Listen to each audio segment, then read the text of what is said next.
የሰይድና ዑመር ብን ኸጣብ ታሪክ። ዑመር ብን ኸጣብ እንግዲህ ከእስልምና በፊት የነበሩበት ሁኔታ ከባድ ነው ታውቃላችሁ። ነቢዩ መሐመድን ካሰቃዩአቸው ሰዎች እንደ ዑመር ያሰቃየ ሰው እኮ የለም። አንዳንድ ጊዜ ይላሉ ረሱላህ ሰለላሁ ዐለይሂ ወሰለም ሌሊት እንኳን ቁመው ኢባዳ ሲያረጉ ዑመር ይመጣል ሌሊት።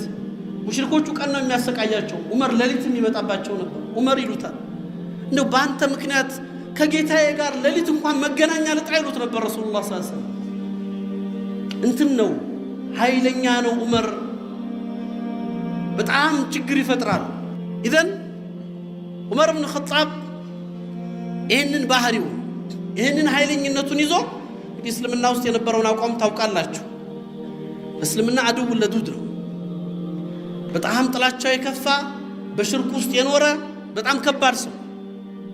ለዑመር መስለም ምክንያት 3 ሴቶች አሉ ይባላል። ለዑመር መስለም ምክንያት 3 ሴቶች በታሪክ ይታወሳሉ። አንደኛዋ ሴት የዑመር ኻዲም የነበረች ሴት ናት ይባላል። ዑመር ቤት የምታገለግል የነበረች ሙስሊም ሴት ነበረች እና አንዳንድ ጊዜ ያው እስልምናዋን ደብቃ ነው የምትኖረው። ዑመር ደረሱባት። እስልምናዋን ሲያውቁ አላህን ለመገዛት በምታረገው ጥረት ሲያገኟት ዑመር ይደበድቧታል። ዑመር ሴት የለው እንደላ በቃ በሳቸው መንገድ ያላገኙትን መምታት ነው። አንድ ቀን በጣም መቷትና ሴትየዋ ዑመር ትላቸዋለች፣ ቆም ብለህ አስብ፣ ሐቁ አንተ ከምታስበው ውጭ ነው ትላቸዋለች። ወላሂ ጥሜት ላይ ነህ፣ ኩፍር ላይ ነህ ትላቸዋለች። ዑመር በአንዲት ኻዲም አገልጋይ ሴት እንደዛ ሲባሉ የበለጠ ቁጣቸው እያየለ በትራቸው እየጠነከረ ይመጣል። ሲሏት ግን ሴትዮዋ በጽናት በትሩን ተቋቋመች። ዑመር ገረማቸው። መጨረሻ ላይ ደክሟቸው ሲያቆሙ እንዳለቻቸው ታውቃለህ? አራአይተ ያ ዑመር ከይፈ አጥዐበከ ረቢ፣ አየሁ ዑመር ጌታዬ እንዴት እንዳደከመህ አለቻቸው። እኔ መመታት ሳይደክመኝ አንተ መምታቱን አደከመህ አለቻቸው። ሐቁ አንተ ከምታስበው ውጭ ነው። ራሳቸውን ይመታቸው ነበር ዑመር። ከባድ መልእክት ነው። ሁለተኛዋ ሴት ለዑመር መስለም ምክንያት ወይም ጫና መፍጠር ምክንያት የሆነችው ያቺ ሰሐቢያ ናት። ሂጅራ ስትወጣ ባሏን ተከትላ ዑመር ደረሱባት። መንገድ ላይ ያገኟት። መንገድ ላይ ሲያገኟት ዑመር ያዟት። ደነገጠች። ዑመር ያዘ ማለት አበቃ። ዘን ወዴት ነው የምትሄጂው አሏት። ሴትዮ እንግዲህ አላህ የፈለገውን ነገር አድርጓል፣ ከዚህ በኋላ መደበቅ የለም፣ የመጣው የምታቀበለዋለሁ ብላ በእምነታችን ነፃነት አጣን፣ አላህን በመገዛታችን አሰቃያችሁን፣ ሀገር ለቀን ቤታችንን ትተን እየወጣን ባሌን ተከትዬ ሂጅራ እየሄድኩ ነው ነብዩን ፍለጋ። ዑመር ፊት ዑመር ደነገጡ። ለመጀመሪያም ጊዜ ዑመር አዘኑ፣ ተሰማቸው። ይህን ሁሉ ያደረገን ሙሐመድ ነው አሉ ሰለላሁ ዐለይሂ ወሰለም። እሱ መጥቶ ነው እርስ በርስ ለያየን፣ ወንድም ከወንድም ማቃቃር፣ ጎሳ ከጎሳ ለያየን። አንቺ ሂጂ አሏት፣ አላህ ይከተልሽ፣ መንገድሽን ሰላም ያድርግልሽ፣ ግን ከዚህ በኋላ ይሄ ነገር መደገም ስለሌለበት ሙሐመድን ግን ሂጂ አንገቱን በሰይፍ መቅላት ነው ያለብኝ አሉ። ሴትየዋን ሸኟት። ነብዩን ለመግደል ተቆጥተው ዑመር ነብዩን ፍለጋ ወደ ዳር አልአርቀም ቤት ጉዞ ጀመሩ። በዚህ መካከል ሴትየዋ ባሏ ጋር ተገናኘች። የሚገርም ታሪክ ነው። እንዴት ሆንሽ አሏት። ባላ መንገድ ሰላም ነው ሲላት ምን ሰላም አለ ዑመር ጋር አገናኘኝ አለችው። ዑመር አገኘሽ እና እንዴት ነጃ ወጣሽ አላት። ዑመር አግኝቶሽ እንዲህ ብዬ ነገርኩት። ዑመር አዘነ ወላሂ አለችው ሚስቲቱ። ዑመርን አላህ ሂዳያ ሊሰጠው የፈለገ መሰለኝ አለች። ፍጹም ከዑመር የዚህ አይነት ረሕማ አልጠበቅኩም አለች። ባሏ ምን እንዳለ ታውቃላችሁ? አንቺ ሴት አላት ዑመር ይሰልማል ብለሽ አሰብሽ አላት። ወላሂ ሒማር በኒ ኸጣብ የበኒ ኸጣብ የዑመር ቤተሰቦች አህያ ካልሰለመ ዑመር አይሰልምም ማለት። እንዴት ዑመር ይሰልማል ብለሽ ታስቢያለሽ? የሚታሰብ ነገር አይደለም፣ ገይረ ማዕቁል። ግን አላህ ለሴትየዋም እንግዲህ አላህ ኢልሃም ሰጣት። ከዛ ዑመር ተቆጥተው ሰይፋቸውን ይዘው ነብዩን ፍለጋ ወደ ዳር አልአርቀም ጉዞ ሲጀምሩ መንገድ ላይ አንድ ሷሃባ አገኛቸው። ብዙዎቹ ሷሃባዎች እስልምናቸው አይታወቁም፣ ኢማናቸውን ደብቀው ነው የሚኖሩት። ዑመር ተቆጥቶ እንደዛ ሆኖ ሳይው ደነገጠ። ሷሃባውና ወዴት ነው ያ ዑመር አላቸው። ሙሐመድን ልገላለ። ሷሃባው ደነገጠ። ሰላም ድንገት ዑመር በዚህ ቁጣው ሰይፍ ይዞ ነብዩን ቢያገኛቸው ሊገላቸው ነው። ይዘን እንዴት አድርጎ ነብዩ እንኳን ኸበሩ እስኪደርሳቸው ድረስ መውጫ ይፈልግ ማራጭ የለውም። እንግዲህ ነብዩ ከሚሞቱ ፋጡማ ብትሞት ይሻላል ብሎ የዑመር እህት አለች ፋጡማ ቢንቱ ኸጣብ ሰልማለች። እሷ አንተ ሙሐመድ ትላለህ እዛ ቤትህን ሳታጸዳ መጀመሪያ ሄደህ እህትህን ፋጡማ ቢንት ኸጣብና ሰዒድ ብን ዘይድ ባሏ እስልምናን ተቀብለው ቆይተዋል እኮ አላቸው። ምን አሉ ዑመር? የኔ እህት ፋጡማ እንግዳውማ ከቤቴ ነው የምጀምረው አሉ ዑመር። ሷሃባው ትንፋሽ ነው የፈለገው ለነብዩ እስኪነግር ድንገት እንኳን መጥቶ እንዳያጠቃቸው። ነብዩ ከሚሞቱ ፋጡማ ብትሞት ይሻለዋል እሱ።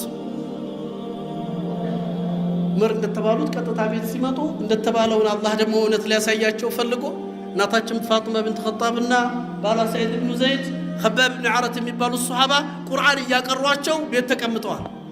ዑመር ሲመጡ የቁርአን ድምፅ በር መቆርቆር የለም በዑመር ነው። በትሮ ያስታውቃል የዑመር እጅ ነው። ምክንያቱም ዑመር ማለት አንዲት ሴት ዑመርን ስትገልጻቸው ዑመርን መካ ላይ የሆኑ ራሳቸውን ዝቅ አድርገው እንዲሁ ኩስስ ያሉ ሰዎች ተመልክታ ነው ጠየቀች። መን ሀኡላ ብላ ጠየቀች። እነዚህ ማን ናቸው ብላ ስትል ሀኡላ ኑሳክ አሏት። እነዚህ አቢዶች ናቸው አሏት። ለይሱ ኑሳክ ሀኡላ እነዚህ አቢዶች አይደሉም ኑሳክ ዑመር ነው አለቻቸው። ኢዛ መሻ አስራ ወኢዛ ተከለም አስማ ወኢዛ አከል አሽባ ወኢዛ ደረብ አውጃ አለች። አቢድ ዑመር ነው። ሲሄድ ያፈጥናል፣ ሲያበላ ያጠግባል፣ ሲናገር ያሰማል፣ ሲመታም ያሳምማል አለች። አቢድ ያየነው ዑመር ነው አለች። ኢባዳ እነሱን ቁዋ እንዲህ አላህ የሰጣቸው ሀይባ እኮ ነው። አንድ ቀን ዑመር እንደዚህ እየመጡ ሲሄዱ መንገድ ላይ ልክ ገና ከርቀት ሲመጡ ሰዎች መንገድ ይለቃሉ። ለምንድን ነው ምን አረኳችሁ አሉ። ለምን መንገድ ትለቋላችሁ? በደልኳችሁ? አልበደልከንም። ታዲያ ለምን መንገድ ለቀቅናችሁ? እንደው ግርማው ታስፈርቶን አሏቸው። ይሄስ ከሆነ አላህ መዚድን ሀይባ አሉ። ጌታ ይሄንን ጨምርልኝ እንዳትቀንስብኝ አሉ ዑመር ረዲየላሁ ዐንሁ።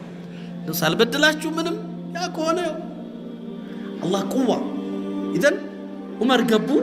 በር ገንጥለው ነው የገቡት። በሩ እስኪከፈት ሲገቡ ኸባብ ብን ዓረት ደንግጠው ጓዳ ገብተው አልጋ ስር ወይም ደግሞ መደበቂያ ውስጥ ተደበቁ። ባልና ሚስት ከቤታቸው የት ይሄዳሉ? የሚመጣውን ለመቀበል ፊት ለፊት ቆሙ። ሰዒድ ብን ዘይድ ማለት ሚነል አሸረል ሙበሸሪነ ሚነል ጀና ፊት ለፊት ዑመር ሲመጡ ዑመር ጋር ተያያዙ። በዑመር እጅ ገብቶ እንዴት ይድናል? ዑመር በአንድ የመጡት መሬት ላይ ጥለው ይቀጠቅጡት ጀመር። ሚስት አልቻለችም። ባሏ ቤቷ ውስጥ እንደዛ ሲደፈር በወንድሟ ስታይ ዑመርን መታ እጅህን አንሳ ብላ እጃቸውን ያዘቻቸው።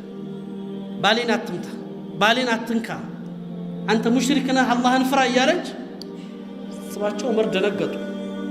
እሱን ተው፣ ወደ እሷ ቆመ። በእጇ ቁርአን ሙስሐፍ ይዛለች የምትቀራበት። ምንድነው ያሻላት? ቁርአን ስጭኝ አሏት። ነጃሳን አልሰጥህም አለቻቸው። እንዳንተ አይነት ነጃሳ አይነካውም፣ ስጭኝ አሏት። አልሰጥህም ያቱና ዑመር ፈለጠ ማለት ነው። አንድ ጥፊ ሲያሳርፉባት ወደቀች። በዑመር እጅ የተገኘች ሴት ከጆሮዋና ከአፏ ደም መፍሰስ ጀመረ። በዚህ ዑመር ያን ሲያዩ ደነገጡ፣ ነቁ ከቁጣቸው። እህታቸው እንደዛ በማድረጋቸውን አንቺ ነሽ እንዲህ እንዳረግ ያስገደድሽኝ አሏት። አሁንም ሙስሐፉን ስጭኝ አሏት። አልሰጥህም አለቻቸው። አንተ ነጃሳ ይዘንሽ ሙስሐፉን ለማየት እሱን ለማየት ምን ላድርግ አሏት። ሂድና ታጠብ አለቻቸው። ይህን ቁርአን ለመያዝ ኸባብ ብን ዓረት ጓዳ ተቀምጠው ዑመር እሷ የጠየቀችው መርሐባ ካለ መቼም ለመታጠብ ከወሰነ አላህ ሂዳያ ሊሰጠው ፈልጓል ብዬ አሰብኩ አሉ። ዑመር ተረጋጉ። መርሐባ ሂደው ተጣጥበው መጡ። ሰጠቻቸው።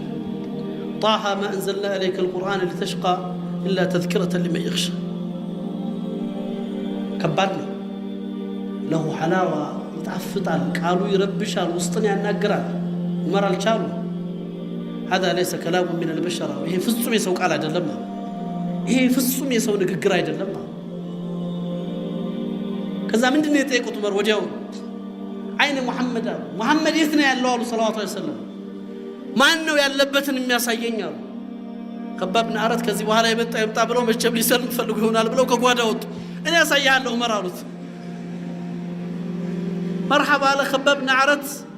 ወደ ዳር አልዓርቀም እና አርቀም ቤት በሚስጥር ያሉበት ቦታ ይዘውት ሄዱ። ዑመር ሲመጣ ከፊት እየመራ ተቆጥቶ ሰይፍ ይዞ ሲመጣ በርቀት ሐምዛ ብን አቡ ጣሊብ ሰልመዋል። ከዛ በፊት አሰዱላህ በጀግንነት ሐምዛና ዑመር አይወዳደሩም። እንግዲህ ነቢ ሰለላሁ ዐለይሂ ወሰለም እንደገለጹለት ሰይድ ሹሃዳ የአላህ አንበሳ የተባለ እሱ ናቸው ሐምዛ። ማንም አይወዳደራቸው። ዑመር መጣ ብሎ ነብዩ ሰለላሁ ዐለይሂ ወሰለም ያ ረሱላህ ዑመር መጣ። ይሄ ፋጅር ሰው መጣ፣ ሰይፍ ይዞ ነው የመጣው፣ ኸይር ይዞ አልመጣም። በአላህ ይሁንቦት አንተ የአላህ መልእክተኛ ይፍቀዱልኝና ዛሬ ልገላግሎት አላቸው ሐምዛ። ነብዩ ሰለላሁ ዐለይሂ ወሰለም ተዋሉት። አንተ አይደለህ ምን ነኝ አሉት። ዑመርን ለኔ ተውልኝ እኔ ራሱ በቋንቋው እናገረዋለሁ አሉ ረሱላህ ሰለላሁ ዐለይሂ ወሰለም። ዑመር ገባ። ሰይፍ በዚህ ይዟል። እንግዲህ የነብዩ ቁዋ አላህ የሰጣቸው ቁዋ ይታወቃል። በሁለት እጃቸው እንደያዙት ዑመርን ሰይፉን እዚህ ያለበትና ትከሻውን ይዘው فهزه حز حتى سقط الى رجله በነብዩ እጅ ገባ።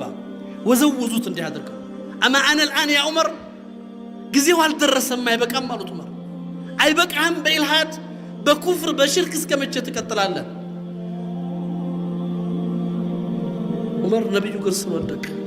ያን ጊዜ ነበር ዑመር አሽሀዱ አን ላ ኢላሃ ኢላላህ ወአሽሀዱ አነ ሙሐመደን ረሱሉላህ ዑመር ሰለም። ሰይድና አብዱላህ ብን መስዑድ እንደሚገልጹት እስልምና ዑመር እስኪ ሰልም ድረስ እስልምና የተዋረደ ነበር ይላሉ። ከዑመር በኋላ እስልምናን አላህ ክብር ሰጠ። ሱብሃንአላህ ተመልከቱ። እዚህ ነብዩን ሊገድል የመጣ ሰው ሸሃዳ ሰጡ። ቀጠሉ ምን አሉ? ጥያቄ ጠየቁ። ያ ረሱላህ አላቸው እዛው ሰልሙ አለስና አለል ሐቅ ሐቅ ላይ ነው ያለነው አይደለም አለው። አዎ እነሱ ስህተት ላይ አይደል ያሉት? አዎ ይዘን እኛ ሐቅ ይዘን እነሱ ስህተት ይዘው እንዴት እንደበቃለን? ለምን እንፈራለን? እንውጣ አላቸው። ያን ጊዜ ነው እንግዲህ ፋሩቅ አልኡማ የተባሉት። አላህ የዚህ ኡማ የሐቅና የባጢል መለያ ፋሩቅ አደረገው አሉ ረሱል አሚን ሰለላሁ ዐለይሂ ወሰለም። አላህ በልቡና በምላሱ ላይ ሐቅን ያደረገለት ሰው ዑመርን የነብዩ ሰለላሁ ዐለይሂ ወሰለም ሐሳብ የነ አቡበከርን ሐሳብ እየካለፈ 6 የቁርአን አያት ዑመርን አይዶ ኮርዷል። የነ ነብዩን ሐሳብ ካልፎ የዑመርን አቋም ተከትሎ 6 የቁርአን ዑመርን ተከትሎ ወርዷል። የዑመርን አቋም ይዞ አላህ ለዛ ነው ነብዩ ሰለላሁ ዐለይሂ ወሰለም ዑመር ሐቅን አላህ በልቡና በምላሱ ያደረገለት ሰው ይላሉ። መርሐባን ወጣ ተባለ። ለመጀመሪያ ጊዜ እስልምና ይፋ ወጣ። ሰልፍ ተወጣ። ሙዛሃራ ወጡ። እንግዲህ ሐራም ከሆነ ማናቅ ሰልፍ 40 ምናምን ሰው ሆነው ሐምዛ በቀኝ ዑመር በግራ ነብዩን ከመሃል አድርገው ሐቁን ይዘው ወደ አደባባይ ወደ ካዕባ ወጡ። ከባድ ነበር። ካዕባ ወጡ። ዑመር በዚህ ሐምዛ በዚህ ከባድ ሄዱ። ካዕባ ላይ ደረሱ። የሚፈልጉትን አድርገው መልእክታቸውን አስተላልፈው ተመለሱ። ሁሉም ሰው ሲሰልም ይደበቃል። ዑመር ሰለሙ። ዑመር ጋር ግን ድብቅነት የለም። ቀጥለው ስራቸው ወደ ምን ሆነ? ወደ ቁረይሾች ባላባት አቡ ጃህል ቤት ሄዱ። አቡ ጃህል በር ቆረቆሩ። አቡ ጃህል ሐል ሰሚት አሉ። ሰማህ? ምኑን? አስለምት ሰልም ያለው እስቲና አውጣሉት። ተበለክ ሳይረው መኪያ ዑመር ቀኔን አበላሽህብኝ፣ አላህ ቀኔን ያበላሽህብናል። በሩን ዘጋዛው። ምክንያቱም ዑመር ጋር ማን ይገናኛል? ወሊድ ብኑ ሙጊራ ኡመያ ብኑ ኸለፍ ምናምን እያሉ እየቆጠሩ 12 የቁረይሽ ባላባቶች በር እየቆረቆሩ ሰማችሁ እያሉ ማንም ይወጣ ጀግና የለም። ዑመር ፊት ማን ይቆማል? አልበቃቸው። የመካን ሰው ግን ቤቱን እየቆረቆረ አዳርሱትም። አንድ መካ ላይ የሚታወቅ ጀሚል ብን ሙዓምር የሚባል ወረኛ ሰው አለ። በር ፈልገው አገኙ። ጠሩት። ና ሚስጥር ልንገርህ አሉት። ለሰው የማይነገር ሚስጥር ኻስ ሰልም ያለው አሉት። እሳቸው አልጨረሱም። እሱ መሮጥ ጀመረ። አስባዕ ዑመር እያለ ነው። አሳቢ ሆነ። የዛን ጊዜ አሳቢ ነው የሚሉት። ከቁረይሾች ከሙሽሪኮቹ የወጣን ሰው አሳቢ ሆነ። አስባዕ ዑመር እያለ ይሮጣል። ዑመር እየተከተሉ ማ አስባዕት በል አስለምት፣ አሳቢ አይደለም የሆንኩት አላህን ነው የተቀበልኩት እስላም ነው የሆንኩት እያሉ እሱ እየሮጠ እሳቸው እየተከተሉ ሰው እየሰማ እየተሰበሰበ ኸልቁ ካዕባ ላይ ተሰበሰበ። አዋጅ! ዑመር ህዝብ ጋር ተናነቁ። እንግዲህ ግጥሚያው ብቻ ዑመርና ህዝብ ጋር አንዱን ሲይዙት አንዱን ሲጥሉት፣ አንዱን ሲይዙት አንዱን ሲጥሉት ሰዓቱ ሄደ። አልቻሉ። ከዛ አንዱን ጠሩትና በፍጹም የማይቋቋሙት እንደሆነ ብዛቱን ሲያውቁ ከውስጣቸው አንዱን ሳቡትና ስሙን ረሳሁት፣ እጃቸውን እዛ አይኑ ላይ አድርገው ይሄን የከበበኝን ሰው ሁሉ ከላይ ላይ አንሳ፣ ካልሆነ ሁለት አይንህን ነው ማጠፋው አሉት። ባካችሁ መንገድ ልቀቁ ለዑመር አይኔን ያጠፋኛል አለ። እሱ አይተወኝም። ተነሱ ሄዱ። ቀጥታ ቤት ገቡ። ቤትም ገብተው ደግሞ ዝም አይባልም። ዑመር ሰበሰቡ። እያንዳንድሽ ነው የተሰልም ያለሽ ነው ሰልም ያለው ተሰልም ያለሽ ነው። ቤት ውስጥ ልጆቻቸውን ጠርተው እስልምናን እንደተቀበሉ ተናገሩ። ያን ጊዜ ልጃቸው አብደላህ ብን ዑመር አባቴ እኔ እኮ ካንተ በፊት ሰልሜያለሁ አላቸው። ዑመር ደነገጡ። አብደላህ ብን ዑመር ይናገራሉ እንዲህ ያደረገና በክርኑ ፈወከዘን እንዲህ አድርገው መቱኝ ይላል። ሊመን ተረክተ አበከ ያ አብደላህ አባትህን ለጀሃነም ትተህ እኔን ለማን ተውከኝ አብደላህ እኔን ለሳትተህ ብቻህን ሰለምክ። ሁል ጊዜ ባስታወሰ ቁጥር እንዲህ መታኝ ነበር ይላሉ አብደላህ ብን ዑመር ረዲየላሁ ዐንሁ። ተመልከቱት ያ ኢኽዋን፣ ነብዩን ሊገድል መጣ፣ አዋጅ አወጀ። ከዛ ዑመር የደረሱበትን ደረጃ እናንተ አስቡት። ዑመር ማለት እስልምና ነብዩ መሐመድ አንድ ጊዜ ጠየቋቸው ሰለላሁ ዑመርን የዑመርን ኢማን ደረጃ ዑመር አሉት ቀብር ውስጥ መለከል ሞት መጥቶ መረቡክ ብሎ ሲጠይቅህ ምን ብለህ ትመልስለታለህ አሉት። ያ ረሱላህ እኔ የምመልስለትን አውቃለሁ አላቸው። እኔም አንተ የምትመልሰውን አውቃለሁ አሉት። ምንድነው የምመልሰው አላቸው ዑመር። መለከል ሞት መጥቶ መረቡክ ሲልህ አንተ መረቡክ ትለዋለህ አሉ ዑመር ረዲየላሁ ዐንሁ። የቁወተ الإيمان እኮ ነው ኢኽዋን። ዑመር ኢማም ሐሰን አልበስሪ يوم القيامة اسلمنا فع إني أتخيل فعت يوم القيامة إسلام بسورة الرجل إلى اسلمنا بسوت مسلو يمتعل إلى حسن البصري يعني أنه سوج جيازة جتا يهررتونيال يهوردونيال اتشررتانيال اتشاوردانيال اتشياله إسلام كله بلا يجي مسكر الله. عمر قاسكي درسال عمر قاسي درسال حسن البصري كنت غريبا حتى أسلم هذا الرجل يسوس كسل مدرس انقد عن بركم ولا عمر يمسكر الله ورسول حسن البصري رضي الله عنه. عمر هناك يا ككفر نبي لما قدل يتنساسو بزاينة إيمان لا يزود كل صوت تدبكو هجرة سيد عمر قن بعد ما بينه هجرة يوت هجرة يدوسوا كعبان هذا لا عواجنا وقاموا زاري هجرة إلى مدينة الوطن مستوبال النيرات الناس ولد النيرات اللي فلك كتلين يا عمر يوطا وين يوطا هذه كتلات الله بزاينة إيمان هنا كزاينة نفسية ولزاينة نفسية شكل إذا من معناتنا نفس قابل للتغيير للوقت يتزجاجشنات لمن الوقت تزجاجنات إن قال لمن الوقت كتزجاج درس كل من يسفل قال الصور لما الشنف نصرات يسفل من يأكل نفسيات الله لفتنا من يأكل نفسيات لما استقام ترى ترجع أول نقولش بنفسياته ثم قرأت شيء يطفى بنيامه ለራሳችን ምን ሰጠው ቦታ ዑመር ኢብኑ ኸጣብ ሚንበር ላይ ቆመው ስለ መህር ሲናገሩ አንድ ጊዜ አይደለም መህር ሊገድቡ ፈለጉና ለሴት ልጅ የጋብቻ መህር ይሄን ያክል ገንዘብ ብቻ ነው መሰጠት ያለበት ብለው መህርን ወሰኑ። ሲወስኑ ከሴቶች መካከል አንዷ ተነሳች። ዑመር አለቻቸው እዛው ሱሐባ መካከል እኮ ተነስታ ያ ዑመር አላህ የሰጠንን ሐቅ አንተ ልትከለክለን ነው አለች። الله ያልገደበውን መብት አንተ ልትገድበው ነው። ዑመር ደነገጡ። ሱሐባዎቹም ደነገጡ። ማናት እንዲህ ደፋሩ ዑመርን የምትመልስ? ዑመር ግን ተዋታሉ። አሳበት المرأة واخطا عمر ሴትየዋ እውነት ተናገረች እኔ ተሳሳትኩ። ምን አሉ ራሳቸውን እየወቀሱ كل الناس افقه منك يا عمر አሉት። ዑመር ሰዎች ሁሉ ካንተ የተሻሉ አዋቂዎች ናቸው ይሄን እንዳትዘነጋ እያሉ ራሳቸውን እየገሰጹ ወረዱ ከሚንበር ላይ። يهون كبار نفسيان ستاشنفات زاري عالم وكني بلا عالم يلا برو عالم هلوس يونجل داعين يميلو داعي كني بلا يلا هلو عنلوس يوطا يونا كلهم بنفسيات عطا واستقبتن